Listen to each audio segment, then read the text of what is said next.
Hi guys, in today's video I'm going to show you how you can use Visa gift card on Brawl Stars. So if you are on Android you need to add Visa gift card into your Google Pay, and on iPhone you need to add Visa gift card on Apple Pay. And so I'm going to show you example on the Android. So click here on your profile picture, payments and subscription, and here you can see payment methods, and here you need to add your Visa gift card here. So once you added that, then you need to search for the Brawl Star, and you need to download this.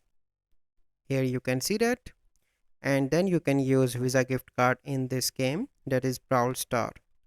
So basically this is the action game, and this is the process that you need to follow to download and use the Visa gift card in Brawl Stars. So I hope you find this video helpful. If you find this video helpful, must like this video, subscribe to our YouTube channel for future videos. We'll see you in the next video. Thank you. Have a good day.